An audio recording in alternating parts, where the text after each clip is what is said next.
let's be honest, it's probably past your bedtime, but that's why you're here. So don't worry, we've all been there. And the reason I want to make this video is because I want to talk about the idea of sleeping on time.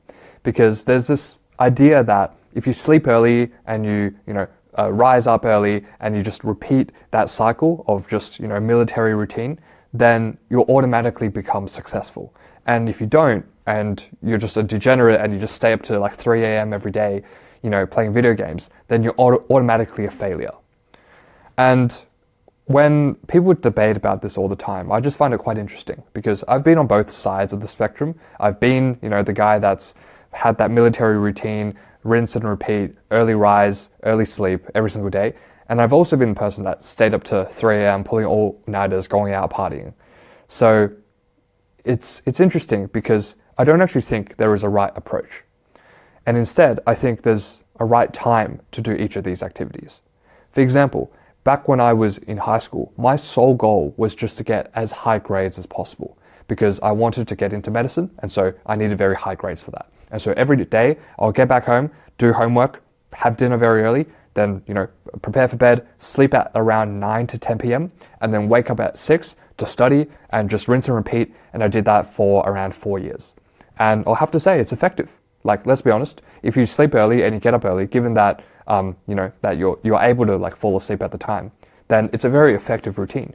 And you're able to basically optimize your body for cognitive performance. Now, this is not just for, school, for academics. If you want to be like a pro athlete, it's a similar routine. You're sleeping perhaps even more. You're taking naps throughout the day. But either way, like, sleep is obviously very important, especially if you have these goals in mind. So I guess that's probably where you'll have the question, like, when would it be okay to not prioritize these things? When is it okay to sleep at 2 a.m., 3 a.m.? Well, let me share your story. So when I was in second year university, I went on an exchange program to the United States. So I studied at UPenn, the University of Pennsylvania, for half a year. And I realized that this was a once in a lifetime opportunity to study at an Ivy League, to basically not worry about grades at all, because for me it was pass fail. And it was a great opportunity for me just to experience the American college experience, because in Australia it's nothing like what it is in America. And so I wanted to, I don't know what that thing is coming up, that's just this program I'm using. But anyways, the reason I wanted to go there was to maximize the opportunity of like just experiencing the American college life. And so I went there with the intention of, hey, my academics may suffer, but it's okay because it's pass fail, but my health may also suffer in terms of my sleep. But I really want to prioritize the American experience, I guess.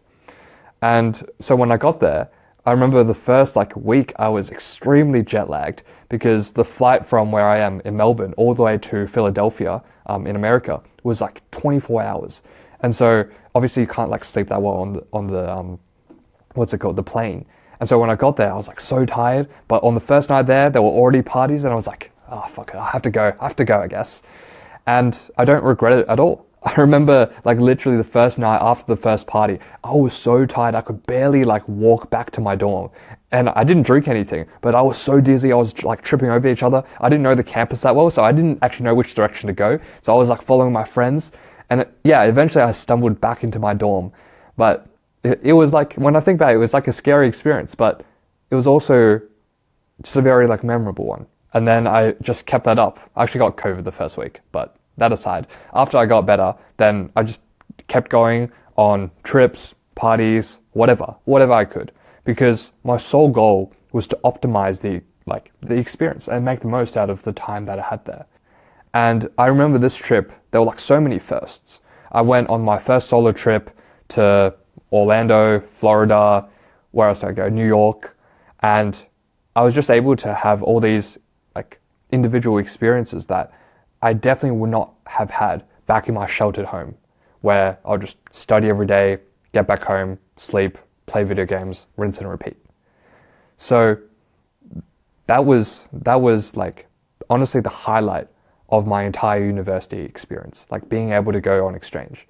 And there were just so many cool experiences now that I reflect back on that were only possible if I almost sacrifice sleep in a sense. And it sounds kind of weird, but the thing is most parties only start at around like 10 p.m. or 11 p.m. and they only get like to their peak at like 12. If you've been to like, some parties, you know that you don't really want to get there early because like it's dead. You have to like, really find the sweet spot.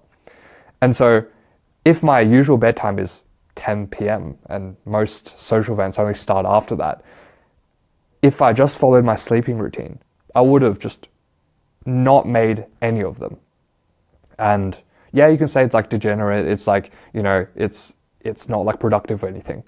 But I do think there are areas in your life where it's important to prioritize certain experiences. I'm not saying to like, be degenerate and just like go drinking. You can still do like, you can still go to parties without that. But I am saying like, in terms of optimizing for just different life experiences, it is a very valuable thing to do, to actually look at the situation for what it is and see, if I sacrifice sleep for a bit for this short-term trip, will I develop lifelong memories or lifelong friends that I'll always have? And for me, that's the case.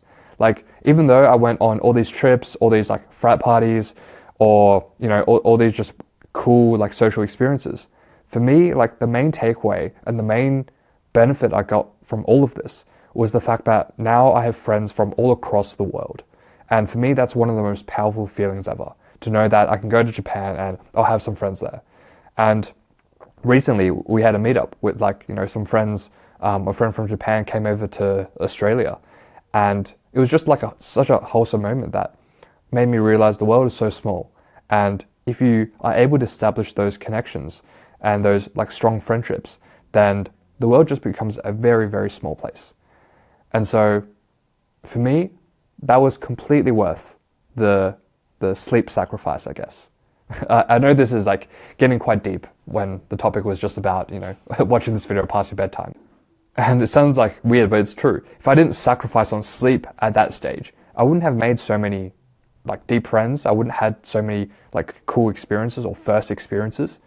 Instead, I would have just been, another nerd at school, just studying and playing video games. So I'm not saying you should never prioritize sleep at all. There are certain stages in your life where you need to have that routine, but there are also certain times in your life where it's good to steer away from that routine.